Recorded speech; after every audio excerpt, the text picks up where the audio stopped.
කොහොමද අර දැන් හෙම්බිරිස්සාවක් වගේ තියෙනකොට බබෙක්ව නාවනවද අපි නැත්තම් නාවන්නේ නැද්ද? හෙම්බිරිස්සාව නම් නාවන්නේ නැහැ. මාස ගණන් හරි තියාගෙන ඉන්නවා ළමයාට හෙම්බිරිස්සාව තියෙනවා නම්. ඒක හොඳ දෙයක් නෙමෙයි. හැම දෙයකටම හොඳ ප්‍රතිලාභ ලැබෙන දෙයක් තමයි මේ සම්බාහනය කියලා කියන්නේ. එතකොට බබත් සනීපෙන් අම්මත් සනීපෙන්. පොඩි කාලේ ගොඩාක් අම්මලාට තියෙන ප්‍රශ්නේ බබලා කොලික් තත්ත්වයෙන් කුසියන්නකට බඩ පුරෝ දාලා ඒ දවල් ගැටලු තියෙනවා. ඉතින් ඔන්න ඔයගලන්ට හොඳ ආරංචියක් තමයි දැන් මේ දුන්නේ.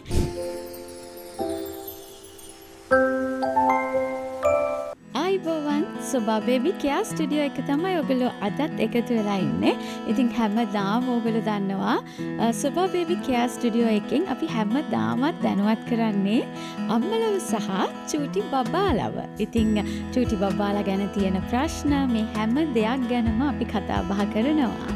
ඉතින් අද කතා කරන්නේ ඒ වගේ විශේෂම මාතෘකාවක් ගැන. ඔයගොල්ලෝ ගොඩක් ආසාවෙන් ඇති අද දවසේ අපි කතා කරන්නේ මොකක්ද කියලා බලන්න.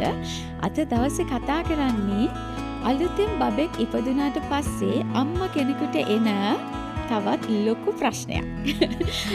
ඒ තමයි කොහොමද හරියට බබෙක්ව නාව ගන්නෙ? එතකොට හරියට කොහොමද බබෙක්ව සම්බාහනය කරන්නේ? ඒකට පාවිච්චි කරන්නේ සම්බාහනය කරනකොට මොනවද පාවිච්චි කරන්න පුළුවන්? මේ දේවල් ගැන තමයි අද දවසේ අපි කතා කරන්න ලෑස්ති වෙලා ඉන්නේ.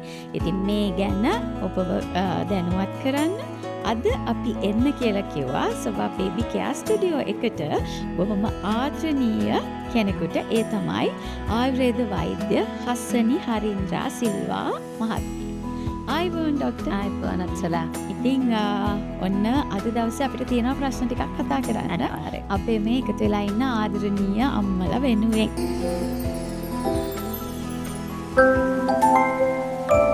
ඔව් ડોක්ටර්. ඉතින් පළවෙනි ප්‍රශ්නේ තමයි මගේ.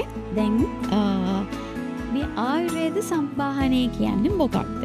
අනිත් එක ඒ ආයුර්වේද සම්බාහනය කියන්නේ අපේ මං අහලා තියෙනවා ඒ කාලේ ඉඳලා පොඩි බබාලා ඉපදුනාට පස්සේ මොනෝhari බබාට සුදුසු ඔයිල් වර්ගයක් පාවිච්චි කරලා බබාව හොඳට මේ මසාජ් කරන්න ඕනේ, සම්බාහනය කරන්න ඕනේ. ඒකෙන් බබාට ලොකු රිලැක්ස් එකක් එක්ක පොඩි එයාට පොඩි ලොකු වෙනසක් ඇති වෙනවා කියලා. මොකක්ද ඒක ගැන චුට්ටක් කියමු. ඔව් ඇත්තටම අත්සලා සම්බාහනය කියන්නේ අපේ ආයුර්වේදයේ විශේෂාංගයක්. කියන්නේ අභ්‍යංගය කියන එක අපි දිනචර්යාවක් විදියට කරන දෙයක්. ආයුර්වේද තෙල් වර්ගයක් අරගෙන හොඳට ස්නානයට පෙර ඔයිල් මසාජ් එකක් දීලා ඊට පස්සේ ස්නානය කිරීම කරනවා. ඒකත් එක්කම සමහර වෙලාවට ඉස්සර අම්මලා බබාලව ඒ වගේ ඔයිල් මසාජ් එක දීලා පොඩ්ඩක් අවුවේ තියෙනවා.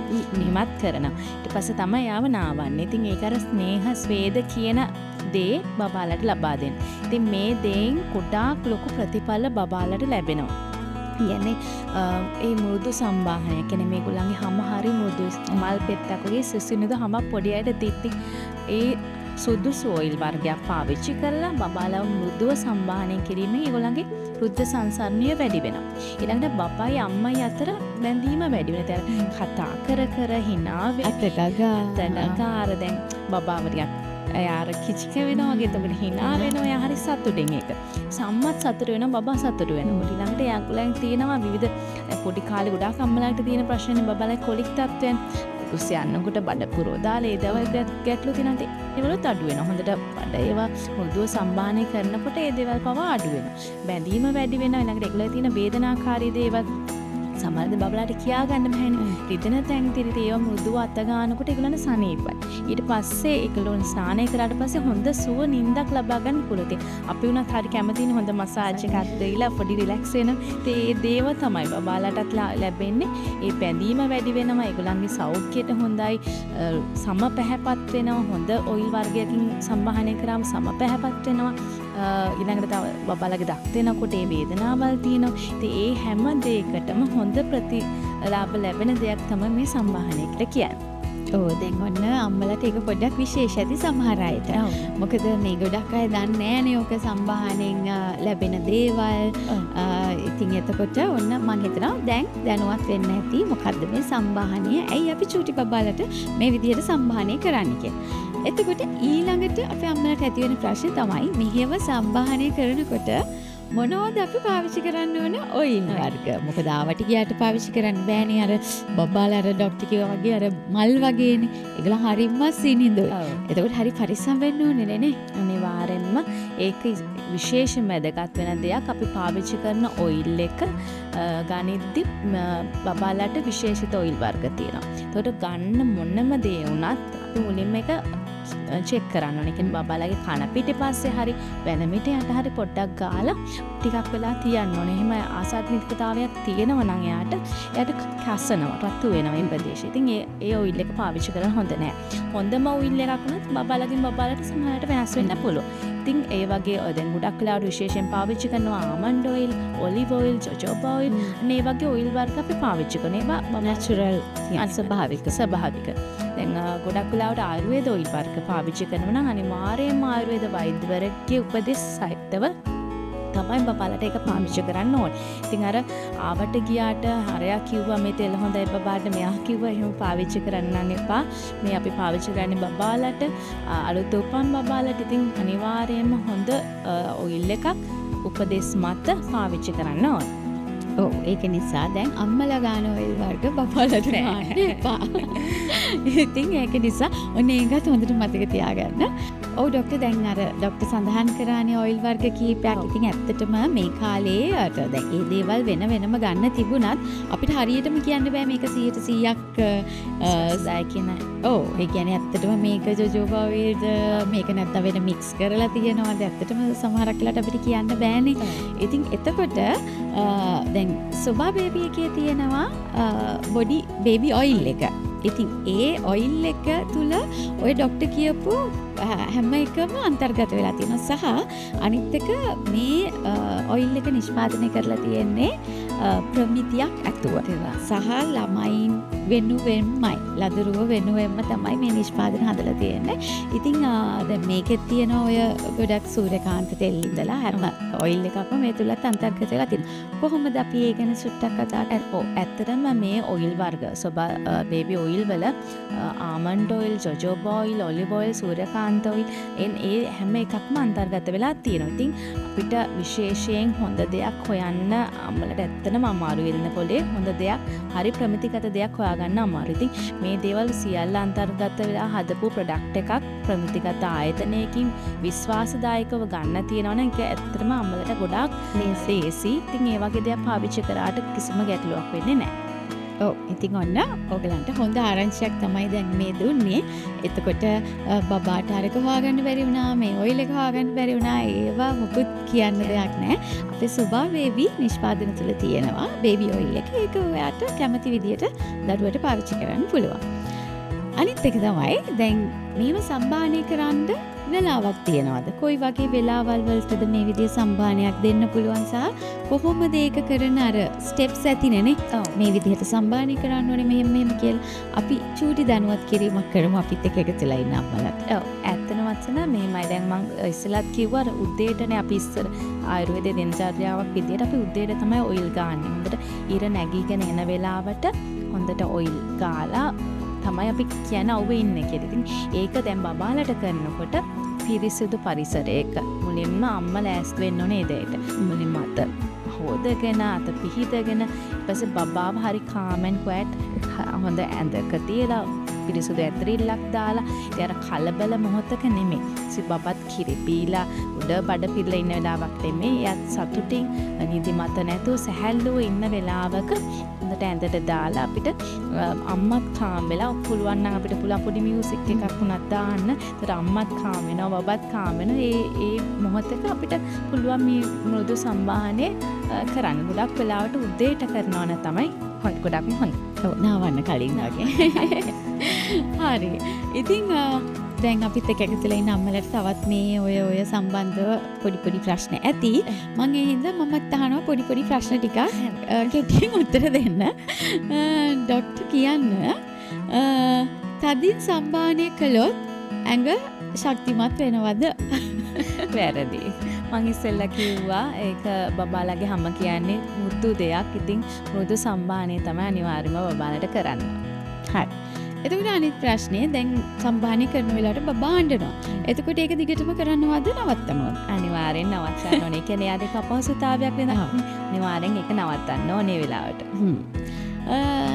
සම්භාහනය කරන වෙලාවේ දෙමව්පියන්ගේ කතා බහ වැදගත්. ඔව්. අනිවාර්යෙන්ම වැදගත්. ඒ වෙලාව බබාගේ අම්මගේ අතර සම්බන්ධය ඇති වෙනවා.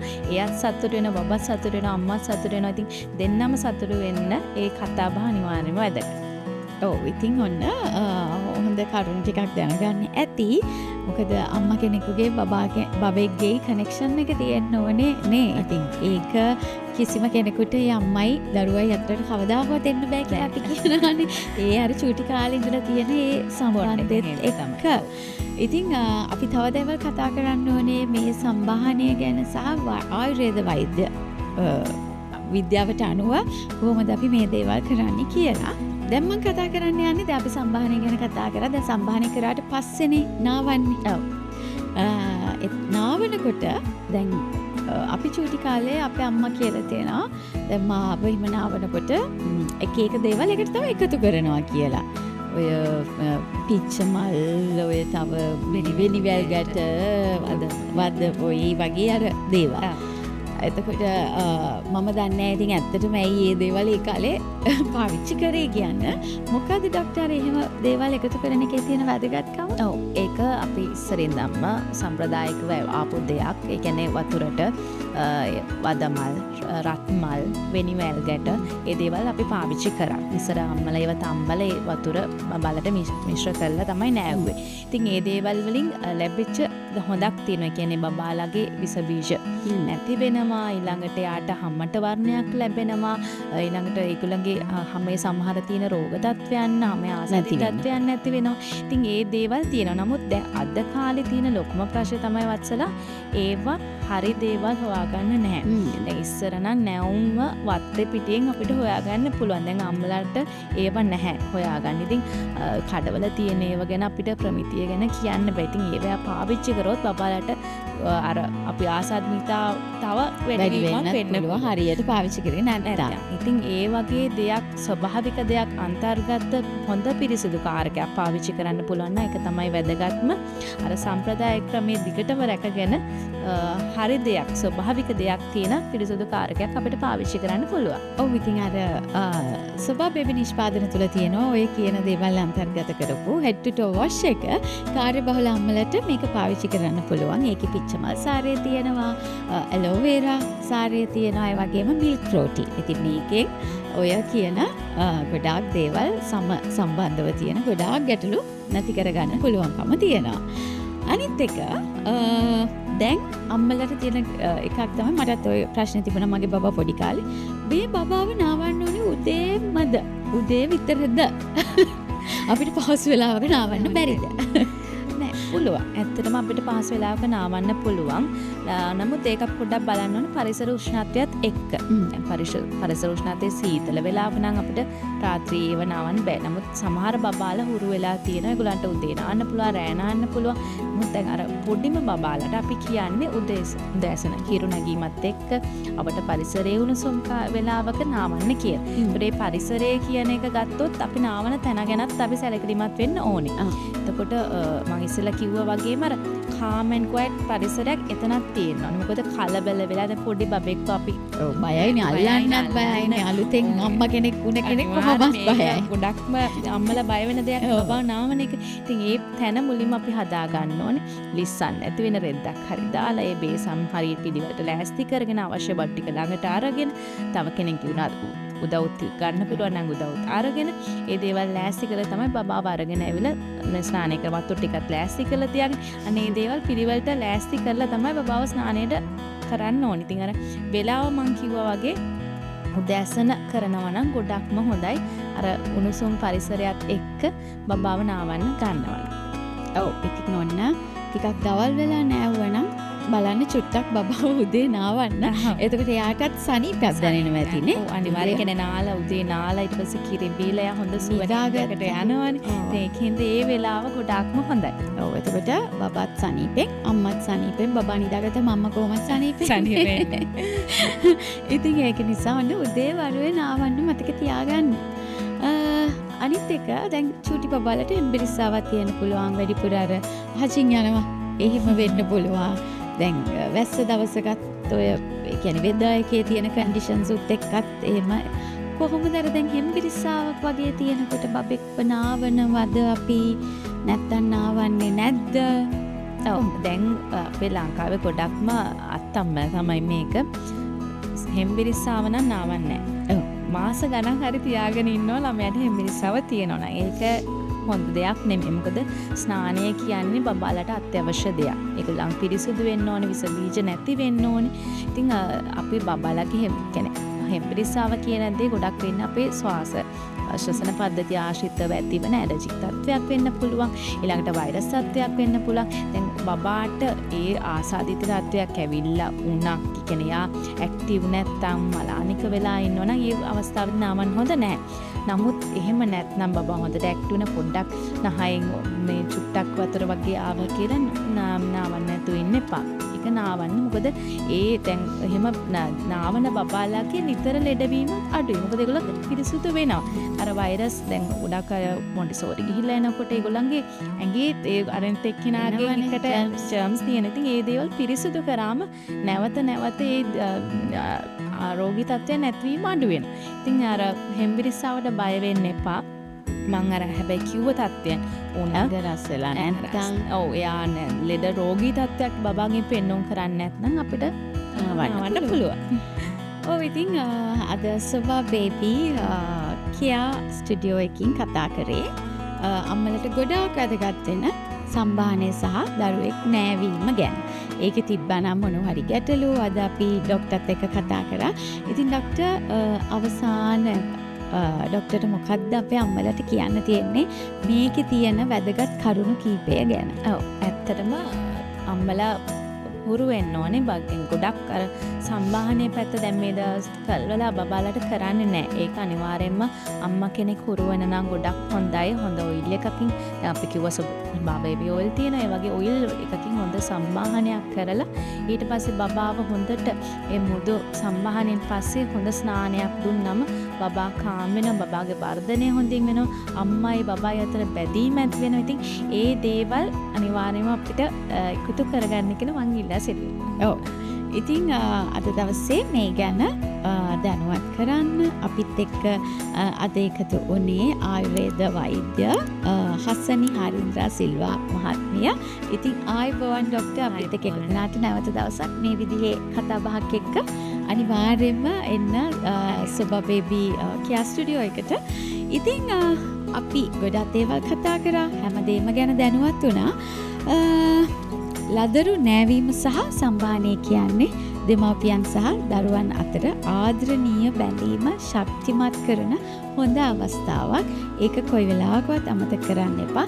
ඉතින් මේ වගේ තවත් මාතෘකාවක් අරගෙන අපි ආපහු ඉක්මනටම හම්බ වෙමු. හැම කෙනෙකුටම ගොඩාක් ස්තුතියි සොබා බේබි කියා ස්ටුඩියෝ එකත් එක්ක එකතු වුණාට.